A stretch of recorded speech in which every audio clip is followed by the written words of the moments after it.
जय हिंद स्टडी बसेरा के नए वीडियो में आप सभी का हार्दिक स्वागत है। चैनल पर नए तो चैनल को सब्सक्राइब कर लीजिएगा। वीडियो अगर पसंद आता है तो वीडियो को लाइक और शेयर अपने स्टडी ग्रुप में और फ्रेंड रिलेटिव के साथ जरूर शेयर कर दीजिएगा। बहुत इंपॉर्टेंट सेशन है, एक एक पॉइंट बहुत इंपॉर्टेंट है। कम समय में इंपॉर्टेंट पॉइंट की जानकारी मैं हर प्रत्येक वीडियो में देता हूँ, आज भी उसी तरह से करूँगा।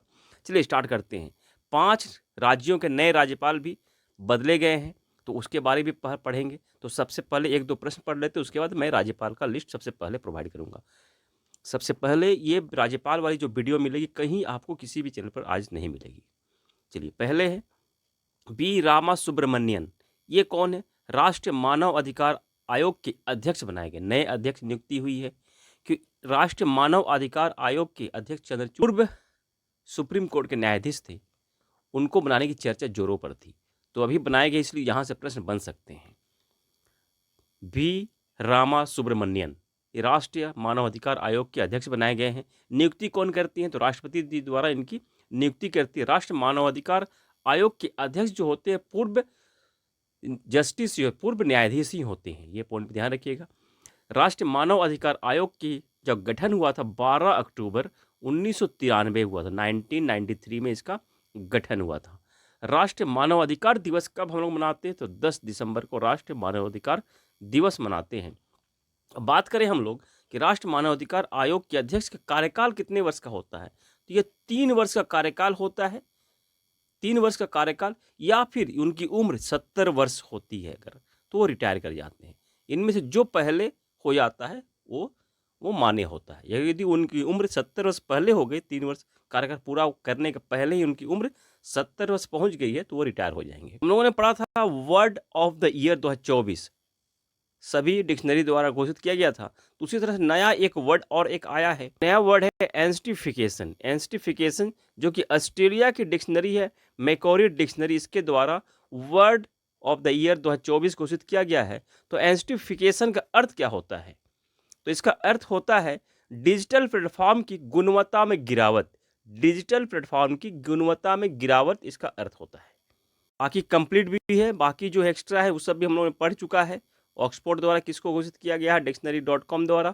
तो कंप्लीट ये देख लीजिएगा, रिवाइज मैं नहीं करवाऊँ क्योंकि वीडियो बहुत सारे प्रश्न हैं। 3 दिन का आज भी हम लोग पढ़ेंगे। कल हम लोगों ने 17, 18 और 24 दिसंबर का पढ़ा था, तो आज हम लोग पढ़ेंगे 19, 20 और 25 दिसंबर का करंट अफेयर्स आज की वीडियो में हम लोग कवर करेंगे।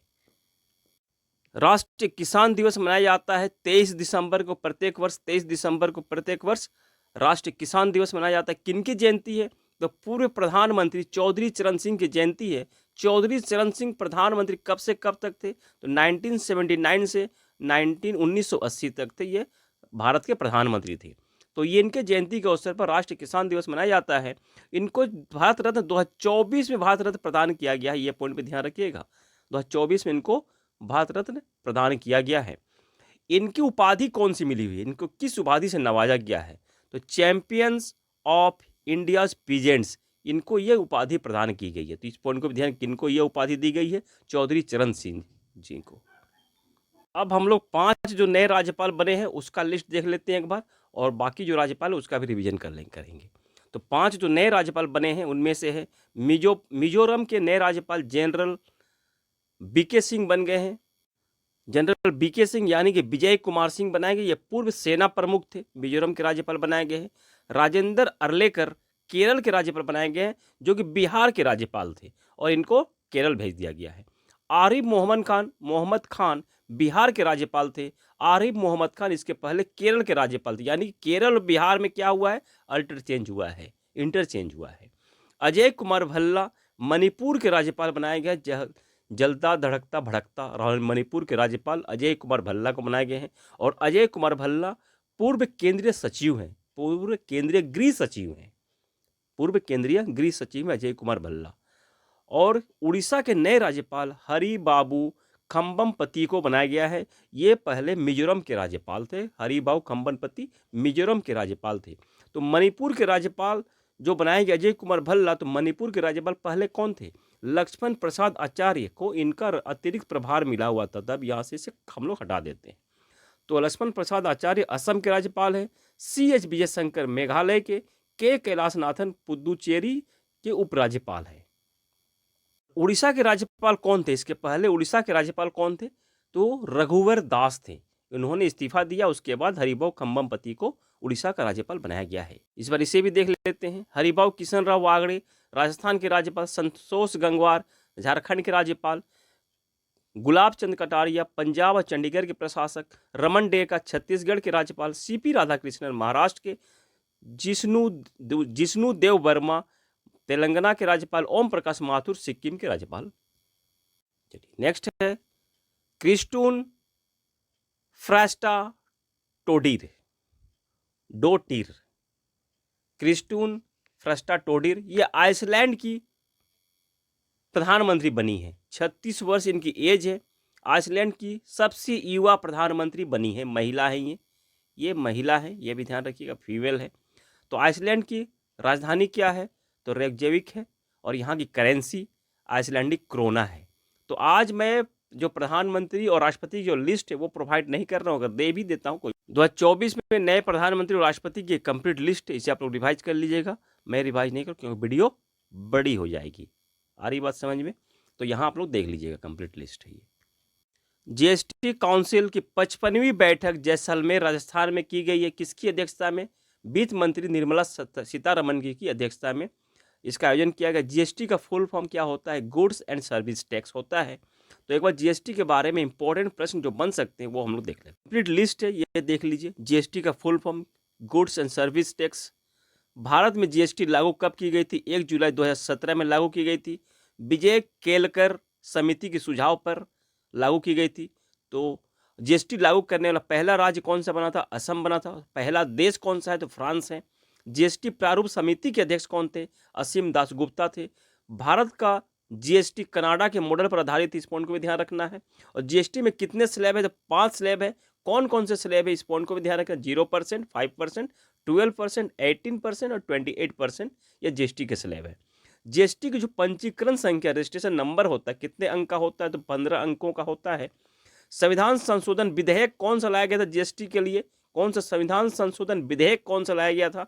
तो 122वां विधेयक था। और अधिनियम, संविधान संशोधन अधिनियम कौन सा हुआ था? तो 101वां संविधान संशोधन अधिनियम हुआ था। 2016 में इस अधिनियम को लागू किया गया था। तो विधेयक और अधिनियम में अंतर क्या है? इस पॉइंट को भी समझ लीजिएगा। यहाँ आप लोगों को थोड़ा सा कन्फ्यूजन हो रहा होगा, सभी को तो नहीं, कुछ लोगों को। तो विधेयक का अर्थ होता है 122वां विधेयक जब लाया जाता है, विधेयक जब पेश किया जाता है राज्यसभा में, लोकसभा में, तो पेश किया जाता है। जब वो पेश होता है राज्यसभा, लोकसभा और राष्ट्रपति द्वारा साइन होकर जब पास हो जाता है, वह अधिनियम बन जाता है। पास अगर हो जाता है तो अधिनियम बनता है, और पास नहीं होता तो विधेयक ही रहता है। इसलिए आप देखेंगे तो विधेयक की संख्या बढ़ती जाती है, और अधिनियम, जो संशोधन अधिनियम होता है, वो संख्या कम रहती है। कि कुछ कुछ जो अधिनियम होते हैं वो पास राज्यसभा, लोकसभा से पास नहीं होते हैं। नो डिटेंशन पॉलिसी समाप्त कर दी गई है। इसका संबंध किस क्षेत्र से है? तो शिक्षा के क्षेत्र से है। शिक्षा मंत्रालय द्वारा नो डिटेंशन पॉलिसी को समाप्त कर दिया गया है। इसके तहत क्या होता था पहले? तो क्लास 5 और क्लास 8 किस तहत अब क्या होगा? तो इसके तहत क्लास 5 और क्लास 8 में अगर कोई स्टूडेंट फेल हो जाता है तो उसे प्रमोट नहीं किया जाएगा। नेक्स्ट क्लास में, अपर क्लास में उसे प्रमोट नहीं किया जाएगा। इस नियम के तहत नो डिटेंशन पॉलिसी को समाप्त कर दिया। पहले प्रमोशन मिल जाता था। नया नियम के तहत, नया नियम जो लाया गया उसके तहत जो फेल स्टूडेंट होंगे क्लास 5 और 8 में, जो फेल स्टूडेंट होंगे उनको 2 महीने के अंदर फिर से मौका मिलेगा एग्जाम देने के लिए। 2 महीने के अंदर फिर से एग्जाम देने के लिए मौका मिलेगा। उसके बाद अगर पास कर जाते हैं तो नेक्स्ट क्लास में, यानी क्लास 5 से क्लास 6 में चले जाएंगे, और क्लास 8 से क्लास 9 में चले जाएंगे। अगर उसके बाद भी अगर 2 महीने के अंदर जो सेकेंड एग्जाम होगा उसमें अगर पास नहीं करते हैं तो वो फिर उनको प्रमोट फिर नहीं किया जाएगा। शिक्षा मंत्री कौन है? धर्मेंद्र प्रधान है शिक्षा मंत्री, केंद्रीय शिक्षा मंत्री। तो ध्यान रखिएगा, नो डिटेंशन पॉलिसी बहुत ही इंपॉर्टेंट टॉपिक है। Indian state of forest report यानी कि ISFR, ये रिपोर्ट जारी की गई, 2023 की रिपोर्ट है, ये जारी की गई है। यह रिपोर्ट 2 साल में एक बार जारी की जाती है। तो इसके तहत कौन जारी करते हैं? तो केंद्रीय पर्यावरण मंत्री जारी करते हैं। अभी वर्तमान में केंद्रीय पर्यावरण मंत्री भूपेंद्र यादव जी हैं जिन्होंने इस रिपोर्ट को जारी की है। रिपोर्ट को तैयार कौन करती है? तो फॉरेस्ट रिसर्च इंस्टीट्यूट देहरादून द्वारा इस रिपोर्ट को तैयार किया जाता है। इसके तहत क्या होता है, रिपोर्ट के तहत भारत के जो वन संसाधन है इसकी जानकारी मिलती है, कितने जंगल हैं, कितने पेड़ पौधे हैं, इसकी जानकारी मिलती है इस रिपोर्ट के माध्यम से। तो 2 साल में एक बार जारी किए, इस पॉइंट को भी ध्यान रखिएगा। चलिए नेक्स्ट पॉइंट पे चलते हैं। इसी टॉपिक में नेक्स्ट पॉइंट बहुत ही इंपॉर्टेंट, नेक्स्ट स्लाइड पे देखिए। फॉरेस्ट और ट्री कवर में वृद्धि जो दर्ज की गई है, जो सबसे ज़्यादा वृद्धि दर्ज की है, तो छत्तीसगढ़ 1 नंबर पे है, उत्तर प्रदेश दूसरे नंबर पे और ओडिशा तीसरे नंबर पर है। फॉरेस्ट और ट्री कवर में सबसे ज़्यादा वृद्धि इन तीनों राज्यों ने की है। और सिर्फ फॉरेस्ट कवर में वृद्धि जो दर्ज की है, मिजोरम 1 नंबर पे है, गुजरात दूसरे नंबर पे और उड़ीसा तीसरे नंबर पे। यह समझ में आ रहा होगा, या फॉरेस्ट और ट्री दोनों को कवर किया गया है, दोनों के हिसाब से इसको गणना की गई है। और यहाँ सिर्फ फॉरेस्ट के बारे में कवर वृद्धि को यहाँ रिकॉर्ड किया गया है। अब देखिए नेक्स्ट पॉइंट पे, जो तीसरा पॉइंट है यहाँ पे, ये सबसे ज़्यादा क्षेत्रफल फॉरेस्ट और ट्री कवर करने के मामले में, मध्य प्रदेश पहले स्थान पर है, अरुणाचल प्रदेश दूसरे स्थान पर है और महाराष्ट्र तीसरे स्थान पर है। प्रश्न यहाँ से बनते हैं कि सबसे ज़्यादा वन क्षेत्र कहाँ है, या फॉरेस्ट और ट्री कवर वाला क्षेत्र कौन सा है? तो मध्य प्रदेश पहला है, पहले भी यही था, अभी भी यही है। सबसे ज़्यादा, चौथा पॉइंट देख लीजिए, यहाँ भी इंपॉर्टेंट पॉइंट है। सबसे ज़्यादा क्षेत्रफल फॉरेस्ट कवर करने के मामले, सिर्फ फॉरेस्ट कवर करने के मामले में भी मध्य प्रदेश पहले पर है, अरुणाचल प्रदेश यहाँ भी दूसरे नंबर पे है और ये तीसरे नंबर पे छत्तीसगढ़ आ गया है। हम लोगों ने देखा नए राज्यपाल बने हैं 5 राज्य के, तो जस्टिस 2 हाईकोर्ट के नए न्यायाधीश भी बन चुके हैं। हिमाचल प्रदेश हाईकोर्ट के नए जस्टिस बने हैं GS संधवालिया और जस्टिस नरेंद्र जी, ये बने हैं उत्तराखंड हाईकोर्ट के नए न्यायाधीश। क्रिकेटर आर अश्विन ने इंटरनेशनल क्रिकेट संन्यास की घोषणा कर दी है। टेस्ट विकेट लेने के मामले में भारतीयों में ये दूसरे नंबर पर है, 573 टेस्ट विकेट इन्होंने लिया है। तो पहले नंबर पे कौन है? 619 टेस्ट विकेट के साथ अनिल कुंबले पहले नंबर पर है। दूसरे नंबर पे आर अश्विन, इन्होंने इंटरनेशनल क्रिकेट से संन्यास ले लिया है। इसकी घोषणा इन्होंने कहाँ की थी, किस टेस्ट मैच में की थी? प्रश्न यहाँ से बन सकते हैं। तो इन्होंने इंडिया और ऑस्ट्रेलिया के बीच जो तीसरा टेस्ट मैच चल रहा था ऑस्ट्रेलिया में ही, तो वहाँ इन्होंने इसकी घोषणा की है। लिस्ट को भी देख लीजिएगा, 2024 में जो संन्यास लिए हैं प्लेयर, ये जो लिस्ट है जो मैं सर्कल कर रहा हूँ, ये सभी क्रिकेटर हैं, क्रिकेट से संबंधित, इनका संबंध क्रिकेट से है, इन्होंने संन्यास लिया है। और यहाँ मैंने सभी का प्लेयर का नाम और इनका जो फील्ड है, किस फील्ड से संबंध है, इनका भी मैंने यहाँ नाम नोटिफाई कर दिया है। वाल्डनर कप 2024 का आयोजन किया गया, पहली बार पहला एडिशन है। इसका संबंध, वाल्डनर कप का संबंध किस खेल से? तो टेबल टेनिस संबंध, इस पॉइंट को ध्यान रखिएगा, टेबल टेनिस खेल से इसका संबंध है। तो विजेता टीम कौन से बनी है? टीम एशिया विजेता बनी है, उप विजेता टीम वर्ल्ड बनी है, उप विजेता टीम। और टीम एशिया में भारत की एकमात्र खिलाड़ी है मनिका बत्रा, ये पार्टिसिपेट कर रही थी, इन्होंने पार्टिसिपेट किया है। तो इस वाल्डनर कप का संबंध किससे है? तो स्वीडिश खिलाड़ी हैं जॉन वे वाल्डर द्वारा इसकी स्थापना की गई थी। और इस कप का आयोजन, पहला एडिशन जो है, इसका आयोजन कहाँ किया गया था? तो नॉर्वे की राजधानी ओस्लो में किया गया था। 13 दिसंबर से 15 दिसंबर 2024 के बीच इसका आयोजन किया गया था। बहुत इंपॉर्टेंट ये भी है। 38वां राष्ट्रीय खेल यानी कि नेशनल गेम का आयोजन कहाँ होगा? उत्तराखंड में होगा। 28 जनवरी 2025 से 14 फरवरी 2025 तक, सही बोल रहा हूँ, याद रखिएगा, 28 जनवरी 2025 से 14 फरवरी 2025 तक इसका आयोजन किया जाएगा। शुभंकर को लॉन्च कर दिया गया है, शुभंकर का नाम मोनाल रखा गया है। मोनाल क्या है? जो कि उत्तराखंड का ही राजकीय पक्षी भी है मोनाल। और एंथम भी लॉन्च किया गया है, संकल्प से शिखर तक, यह एंथम है 38वें राष्ट्रीय खेल का। 37वां राष्ट्रीय खेल का आयोजन कहाँ किया गया था? गोवा में किया गया था इसका आयोजन। और इसके शुभंकर क्या था? तो शुभंकर मोगा था। विजेता टीम कौन सी बनी थी? तो महाराष्ट्र की टीम विजेता बनी थी, शेष टॉप पर रही थी। और टॉप पर जो शीर्ष टीम रहती है उसे एक ट्रॉफी दी जाती है, ट्रॉफी का नाम है राजा भलिंदर सिंह ट्रॉफी। तो पॉइंट को ध्यान रखिएगा कि राजा भलिंदर सिंह ट्रॉफी का संबंध किससे है? तो राष्ट्रीय खेल यानी कि नेशनल गेम से संबंध है। पहला नेशनल गेमिंग राष्ट्रीय खेल कब आयोजन किया गया था? तो पहला 1924 में लाहौर में किया गया था। उस समय इसका नाम इंडियन ओलंपिक गेम्स था। और नेशनल गेम कब नामकरण कब होता है? तो 9th एडिशन में इसका नामकरण होता है। 9th एडिशन 1940 में मुंबई में खेला गया था।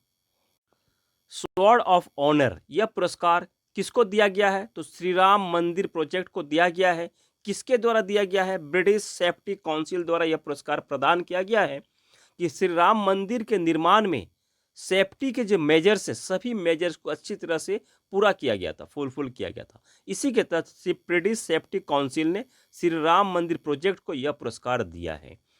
श्री राम मंदिर जो रामलला है मूर्तिकार कौन थे? अरुण योगीराज थे। और राम मंदिर के डिजाइन को राम मंदिर डिजाइन के वास्तुकार कौन थे? तो चंद्रकांत सोमपुरा थे। राजीव मेहता पहले इंडियन बन गए हैं फेंसिंग कॉन्फेडरेशन और ऑफ एशिया के महासचिव बनने वाले पहले इंडियन, पहले भारतीय हैं राजीव मेहता। फेंसिंग यानी कि तलवारबाजी कॉन्फेडरेशन ऑफ एशिया के अध्यक्ष महासचिव बनने वाले पहले इंडियन हैं। कॉन्फेडरेशन फेंसिंग कॉन्फेडरेशन के मुख्यालय कहाँ है? तो दुबई यूएई में। प्रीति लोबान कंट्री मैनेजर बनाई गई है। भारत का नया कंट्री मैनेजर बनाई गई गूगल की तरफ से। गूगल का कंट्री मैनेजर बनाई गई है प्रीति लोबान। बेस्ट फीफा मेंस प्लेयर, इसके बारे कंप्लीट एक एक पॉइंट को भी समझेंगे हम। बेस्ट फीफा मेंस प्लेयर 2024 किसे चुना गया है? तो विनीसियस जूनियर को चुना गया है। ये ब्राजील के प्लेयर है, ब्राजील से बिलोंग करते हैं। किस क्लब के लिए खेलते हैं? प्रश्न यहाँ से भी बन सकता है। तो यहाँ रियल हो जाएगा। Real Madrid football club Spain के लिए खेलते हैं, क्लब के लिए। बेस्ट फीफा वुमेन्स प्लेयर 2024 किसे चुना गया है? तो आइटीना बोनमाती को चुना गया है। ये स्पेन के प्लेयर हैं और किस क्लब के लिए खेलती हैं? तो बार्सिलोना फुटबॉल क्लब स्पेन के लिए खेलती हैं। उसी तरह से ये पॉइंट भी इंपॉर्टेंट है, इस पॉइंट को भी देख लीजिए। 22वां जो फीफा मेंस वर्ल्ड कप 2022 में आयोजन किया गया था, कहाँ हुआ था? वो कतर में आयोजन किया गया था। शुभंकर लाइव था और विजेता टीम अर्जेंटीना बनी थी, उप विजेता टीम फ्रांस बनी थी। 23वां जो 2026 में आयोजन होगा 3 देशों में, यूएसए कनाडा मैक्सिको में होगा। और 2024वां 2030 में आयोजन होगा 3 देशों में, मोरक्को स्पेन और पुर्तगाल में इसका आयोजन किया जाएगा। और 25वां फीफा मेंस वर्ल्ड कप 2034 में आयोजन सऊदी अरब में किया जाएगा। इस पॉइंट को और एक पॉइंट को ध्यान रखिएगा। 22वां एशिया गेम 2034 में आयोजन सऊदी अरब में ही किया जा रहा है। तो फीफा पर सभी का ध्यान कहाँ होगा? फीफा पर 2034 फीफा का आयोजन कहाँ किया जा रहा है? सऊदी अरब में। एशिया को भी ध्यान कर लीजिएगा। एशिया गेम 2034 का आयोजन कहाँ किया जा रहा है? सऊदी अरब में ही किया जा रहा है 2034। दोनों ही 2034 ही है। अंतर्राष्ट्रीय प्रवासी दिवस कब मनाया जाता है? तो 18 दिसंबर को अंतर्राष्ट्रीय प्रवासी दिवस मनाया जाता है। जमशेदजी टाटा पुरस्कार 2024 किनको प्रदान किया गया? किरण मजूमदार शॉ को प्रदान किया गया है। और किरण मजूमदार शॉ कौन है? बाइकॉन की अध्यक्ष हैं। भिखारियों को भिक्षा देना अपराध हो गया है। भिखारियों को भिक्षा देना अपराध हो गया है। यह इंदौर शहर में 1 जनवरी 2025 से इस नियम को लागू कर दिया गया है। अगर कोई भिक्षा देता हुआ पकड़ाया गया तो उस पर एफआईआर दर्ज हो जाएगा। पुलिस उसे पकड़ लेगी और फाइन भी कर सकती है, जेल भी भेज सकती है। तो इंदौर वासी सावधान, ध्यान से रहिएगा। कैटलिन सेंड्रा नील ये मिस इंडिया यूएसए 2024 की विजेता बन गई है। चेन्नई की भारतीय अमेरिकी महिला है, अमेरिकी नागरिक हैं। भी लिस्ट को देख लीजिए, इस लिस्ट को भी अभ्यास कर लीजिएगा। कंप्लीट लिस्ट है, मैं रिवाइज नहीं करवा रहा हूँ, आप लोग अपने से रिवाइज कर लीजिएगा। जिनको जरूरत है वीडियो को पॉज करके इसको रिवाइज कर लीजिएगा। नेक्स्ट है नट साइबर ब्रंट। ये कौन है? नट साइबर ब्रंट महिला क्रिकेटर, इंग्लैंड की महिला क्रिकेटर है। इन्होंने एक रिकॉर्ड बनाया है, सबसे तेज टेस्ट शतक बनाया है इन्होंने। सबसे तेज टेस्ट शतक बनाया है इन्होंने। कितने बॉलों पर? 96 बॉल पर 100 रन बनाया है। 96 बॉल पर 100 रन इन्होंने टेस्ट क्रिकेट में बनाया। किस टीम के अगेंस्ट में? प्रश्न यहाँ से बनते हैं। साउथ अफ्रीका के अगेंस्ट में इन्होंने यह रिकॉर्ड बनाया है। रिकॉर्ड किसका तोड़ा है? तो चमानी सेनेविरत्ना श्रीलंका के प्लेयर का रिकॉर्ड तोड़ा है। इन्होंने 106 बॉल पर इन्होंने 100 रन बनाया था 1998 में। इन्होंने ये रिकॉर्ड बनाया था। आज 2024 दिसंबर में यह रिकॉर्ड टूट गया है। एक देश एक चुनाव के लिए कानून मंत्री अर्जुन राम मेघवाल ने 129वां संविधान संशोधन विधेयक पेश किया है लोकसभा में। लोकसभा में पेश किया गया है। कानून मंत्री कौन है? अर्जुन राम मेघवाल। अभी मैंने बता दिया आपको कि संविधान विधेयक क्या होता है और अधिनियम क्या होता है। जब ये पास हो जाएगा पूरी तरह से लोकसभा राज्यसभा, उसके बाद राष्ट्रपति जी द्वारा भी साइन भी हो जाएगा, तो यह फिर अधिनियम बन जाएगा। उसका अधिनियम क्या होगा उसके बारे में हम लोग पढ़ेंगे। तो इसको कानून मंत्री कौन, इसको ध्यान रखना है। तो सितंबर 2023 में पूर्व राष्ट्रपति रामनाथ कोविंद जी की अध्यक्षता में एक पैनल गठित की गई थी। एक देश एक चुनाव के लिए एक पैनल का गठन किया गया था सितंबर 2023 में। किनकी अध्यक्षता में यह प्रश्न बन सकता है? राष्ट्रपति रामनाथ कोविंद जी की अध्यक्षता में, पूर्व राष्ट्रपति। और इस पैनल ने जो गठन किया गया था, इस पैनल ने मार्च 2024 में रिपोर्ट को प्रस्तुत किया था, रिपोर्ट को सौंपा था मार्च 2024 में। माउंट सुमेरु ये कहाँ है? माउंटेन सुमेरु कहाँ है? तो ये ज्वालामुखी विस्फोट हुआ है इस पहाड़ में, इस पर्वत में। यह जावा, इंडोनेशिया के जावा क्षेत्र में यह पर्वत स्थित है और यह ज्वालामुखी विस्फोट हुआ है। तुलसी गौड़ा कौन है? तुलसी गौड़ा ये महिला है, इनका निधन हो गया, कर्नाटक से बिलोंग करती हैं। इन्हें वृक्ष माता के नाम से भी हम लोग जानते हैं। इनका निधन हो गया। इनको पद्मश्री पुरस्कार 2021 में मिला हुआ था। इनका कथन है, कितने पौधे लगाए हैं यह नहीं बल्कि उनका कितनी अच्छी तरह से देखभाल और पालन किया गया है यह मायने रखता है। इनका कथन है, तुलसी गौड़ा जी का कथन है। आज के लिए इतना ही। आशा करता हूँ सेशन पसंद आया होगा। ऐसी आशा और उम्मीद के साथ मिलते हैं नए वीडियो में। तब तक जय हिंद, स्वस्थ रहें, मस्त रहें। धन्यवाद। जय हिंद।